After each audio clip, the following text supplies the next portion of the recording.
नमस्कार बालमित्रांनो. आज मी आपल्याला जी गोष्ट सांगणार आहे ना, ती काही किल्ल्यांच्या नावाची गोष्ट आहे.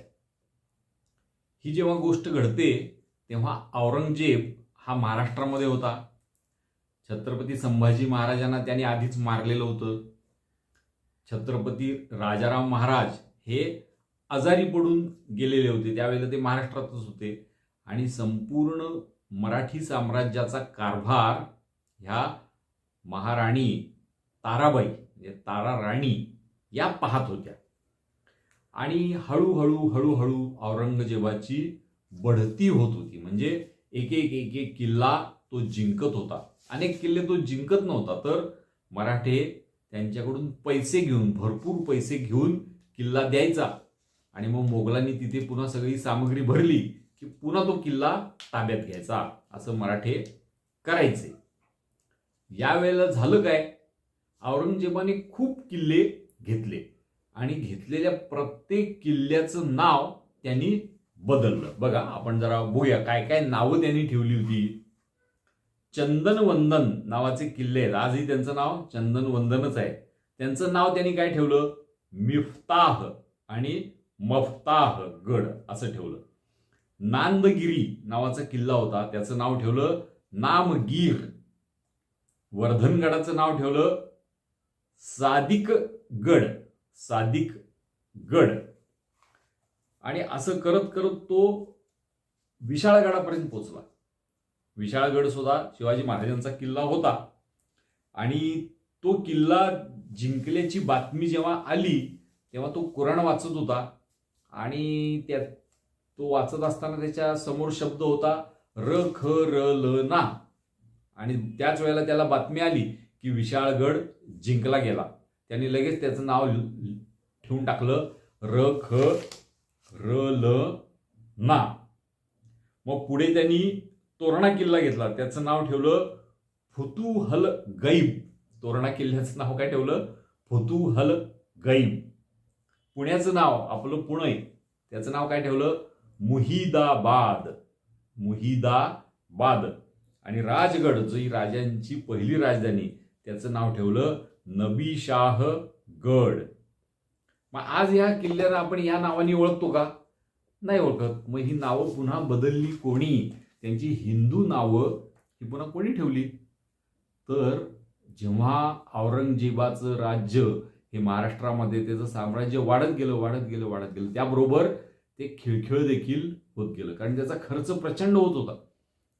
आपण हिंदू लोक त्याला किल्ल्यातली सगळी सामग्री संपली की त्याला किल्ला द्यायचो आणि त्यांनी सामग्री सगळी पुन्हा भरली की पुन्हा त्याच्याकडून जिंकून घ्यायचो. म्हणजे त्याचा खर्च प्रचंड व्हायचा आणि त्याची संपत्ती यायची कुठून, बंगालहून, आग्र्याहून. तिकडे सुद्धा सगळीकडे बंड सुरू झालेलं होतं. आणि अशा परिस्थितीमध्ये ह्या महाराष्ट्रात औरंगजेबाचा मृत्यू झाला आणि त्याची कबर जी आहे ती आपल्याला माहिती आहे की नगरजवळ खुलताबादला त्याची कबर आहे. आणि तारा राणींनी फक्त 3 महिन्यांमध्ये हे सर्व किल्ले पुन्हा स्वराज्यामध्ये आणले, जिंकून घेतले. इकडे जो जिझिया कर सुरू केलेला होता औरंगजेबानी, तो कर देणं सर्वांनी बंद केलं. ज्या ज्या हिंदू सरदारांनी त्याला खंडणी द्यायला सुरुवात केली होती ती सर्व खंडणी बंद केली. आणि तारा राणींनी सगळ्यात महत्वाची गोष्ट काय केली, तर औरंगजेबानी ज्या ज्या किल्ल्यांची आणि शहरांची नावं बदलली होती आणि मोगली नावं ठेवलेली होती, ती सर्व नावं कुणी बदलली, तर ती महाराणी ताराबाई यांनी बदलली. हे त्यांचं अतिशय महत्वाचं काम आहे की जे आपण आपल्या इतिहासामध्ये लक्षात ठेवलं पाहिजे. आजही आपल्या देशामध्ये अशी खूप नावं आहेत. औरंगाबाद नाव होतं एका शहराला, ते आता छत्रपती संभाजीनगर असं केलेलं आहे.